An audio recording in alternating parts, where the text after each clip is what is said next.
Selamat pagi anak-anak, berjumpa kembali dengan Anisha Kusniadi. Pada pertemuan kita hari ini, kita akan melanjutkan belajar di tema 5, ekosistem, pada subtema kedua, yaitu tentang hubungan antar makhluk hidup dalam ekosistem pada pembelajaran ke-1 dengan muatan Bahasa Indonesia KD 3.7 dan 4.7, serta muatan IPA KD 3.5 dan 4.5. Yuk kita mulai belajar hari ini. Bismillahirrahmanirrahim. Assalamualaikum warahmatullahi wabarakatuh.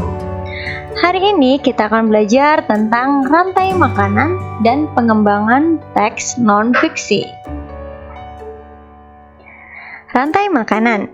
Setiap makhluk hidup membutuhkan makanan untuk bertahan hidup. Melalui makanan, maka makhluk hidup memperoleh energi yang digunakan untuk tumbuh, bergerak, dan melakukan aktivitas.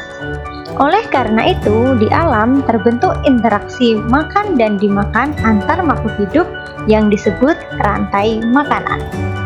Jadi, rantai makanan adalah rangkaian peristiwa makan dan dimakan antar makhluk hidup untuk kelangsungan hidupnya. Setiap makhluk hidup dalam rantai makanan memiliki peran masing-masing. Secara umum, terdapat 3 peran makhluk hidup di dalam rantai makanan, yaitu produsen. Produsen adalah makhluk hidup yang dapat membuat makanannya sendiri melalui proses fotosintesis. Contohnya, terdapat rumput, padi, jagung, dan semua tumbuhan hijau. Produsen mampu mengubah energi dari cahaya matahari menjadi energi kimia melalui proses yang disebut dengan fotosintesis. Konsumen adalah makhluk hidup yang tidak dapat membuat makanannya sendiri, sehingga mendapatkan energi dari makhluk hidup lain. Contoh konsumen adalah hewan, entah itu herbivora maupun karnivora. Di dalam rantai makanan, konsumen dapat dikelompokkan menjadi konsumen tingkat 1, konsumen tingkat 2, dan konsumen puncak atau konsumen tingkat 3, dan seterusnya. Konsumen tingkat 1 yaitu kelompok hewan yang memakan tumbuhan, misalnya rusa, kelinci, dan belalang. Konsumen tingkat 1 ini dimasukkan dalam kelompok hewan herbivora. Sedangkan konsumen tingkat 2 yaitu kelompok hewan yang memakan hewan lain, yaitu konsumen 1. Konsumen tingkat 2 merupakan kelompok hewan karnivora ataupun omnivora. Contohnya katak, ular, tikus, dan ayam. Sedangkan konsumen puncak yaitu kelompok hewan karnivor yang tidak ada lagi pemangsanya. Contohnya singa, elang, dan harimau. Perhatikan contoh rantai makanan pada gambar yang tertera pada layar. Di sini, tumbuhan hijau adalah rumput berperan sebagai produsen. Rumput dimakan oleh belalang. Belalang mengkonsumsi rumput sehingga belalang termasuk konsumen tingkat 1 yang disebut juga dengan konsumen primer.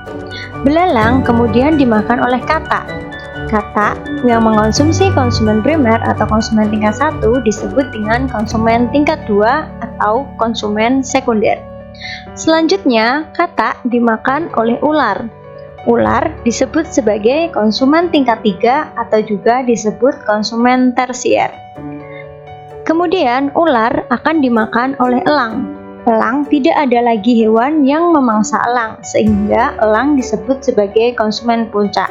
Kemudian elang mati akan diuraikan oleh pengurai.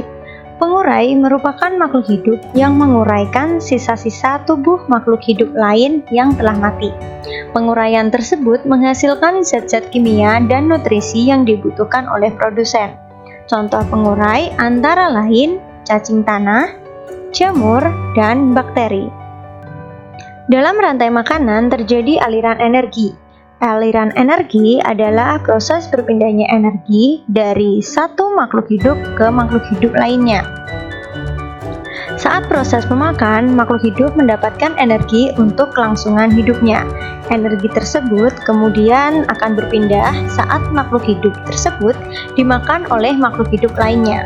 Namun, ada sebagian energi yang dilepaskan ke lingkungan.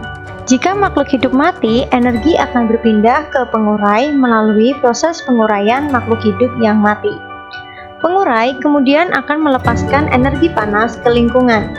Dalam rantai makanan, selain terjadi aliran energi, juga terjadi siklus nutrien. Nutrien atau hara adalah unsur atau senyawa kimia yang digunakan oleh makhluk hidup untuk melangsungkan kehidupan. Pada peristiwa siklus nutrien, nutrien berpindah dari produsen ke konsumen, lalu ke pengurai. Saat produsen dan konsumen mati, tubuhnya akan diurai oleh makhluk hidup pengurai menjadi nutrien dalam tanah. Nutrien tersebut kemudian kembali digunakan oleh produsen untuk proses pertumbuhannya. Perhatikan diagram aliran energi dan siklus nutrien yang terdapat pada layar, di mana energi matahari digunakan oleh tumbuhan untuk melakukan proses fotosintesis. Energi panas juga dilepaskan ke lingkungan. Energi panas yang dilepaskan oleh lingkungan digunakan oleh produsen. Kemudian produsen akan dimakan oleh konsumen, sehingga energi dari produsen berpindah ke konsumen. Konsumen yang telah mati akan diuraikan oleh pengurai. Energi dari konsumen berpindah ke pengurai. Dan di sini energi panas pun dilepaskan ke lingkungan. Selanjutnya, nutrien dari pengurai akan diserap oleh tumbuhan. Begitulah dalam proses rantai makanan, selain terjadi aliran energi, juga terjadi siklus nutrien. Baiklah anak-anak, itulah tadi materi pembelajaran kita pada hari ini. Untuk mengukur pemahaman kalian pada pembelajaran kita pada hari ini, silahkan kalian kerjakan latihan soal yang ada pada buku kalian. Selamat mengerjakan. Go go go! Alhamdulillah, pembelajaran hari ini sudah selesai. Bertambah lagi ilmu kita untuk hari ini. Semoga selalu membawa manfaat bagi kita semua. Sampai jumpa lagi pada pertemuan kita selanjutnya. Tetap semangat belajar di rumah dan jaga kesehatan. Wassalamualaikum warahmatullahi wabarakatuh.